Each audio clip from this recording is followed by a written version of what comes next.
Hello team, welcome to our mainframe DB2 tutorial. I would like to thank you all for your support and please subscribe my channel and sharing this video. Let's start with today's topic. In this session, we'll discuss the overview of the GOS operating system. Here we'll discuss the benefits of the GOS and mainframe workload. In mainframe workload, we'll discuss the batch processing, online transaction processing, and we understand the roles in the mainframe environment. And in last, we'll describe some of the services which provided by the GOS. In next slide, we'll discuss.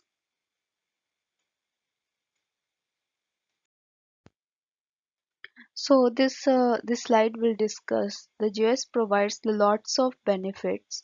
Let's discuss one by one. First one is the reliability. Reliability, that means the hardware component have a extensive self-checking and self-recovery capability. Next one is the highly available.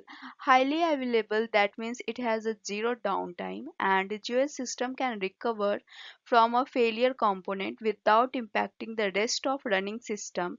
Next one is the maintainability, that means it can determine why the failures occur. That means that allow the element it's replace the hardware and software elements while impacting the little operational system. Next one is the data security. Data security is shows that it's a highly secured system and it's protect all the data, and GIS system has extensive capability of simultaneous share but still provide protection. Next one is the scalability. Scalability means it's a extremely scalable that retain their performance level like processing memory, storage, volume. We can add whenever we need, we can add all these components. Next one is the continuous compatibility. That means the system has the ability to run the software requirement if we install a new hardware instruction but it can run in a older software, that means it's a highly compatible. This slide will discuss the mainframe workload. Mainframe workload is separated in two parts. First one is the batch job and second one is the online transaction. When we talk about the batch job, so batch job is a processing is generally means the execution of program instruction without direct user intervention. That means no user is required in this process data to perform a particular this task. If we talk about batch job, so it's control the special statements that are the part of job control language or we called as the JCL. So that this job scheduled product under the GOS allow batch processing to be automatically controlled and run. Next one is the online processing. So in online processing includes the programming instruction. Here user are interacted in this system like user provides the query, application program like access and share the data to behalf of online user. After that system reply. So online processing is often referred to as a OLTP. That means online transaction processing. There are some examples of online transaction processing. Online transaction processing often represent a company main business. The following are the example of online transaction. First one is the getting money from an ATM machine.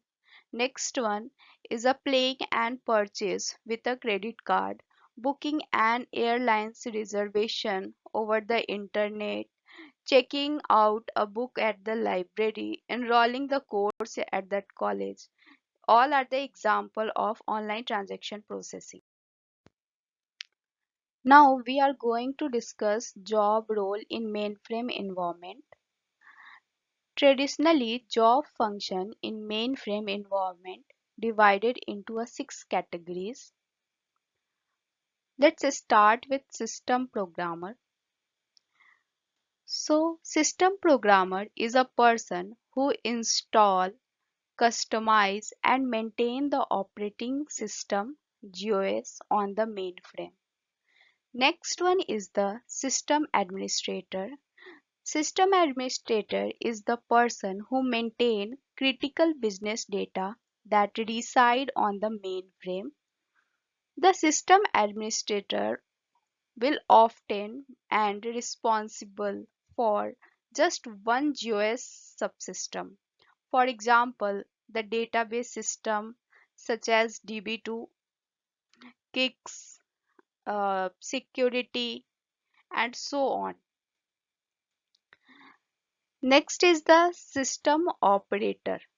System operator is a person who monitor and control the operation of the mainframe hardware and software.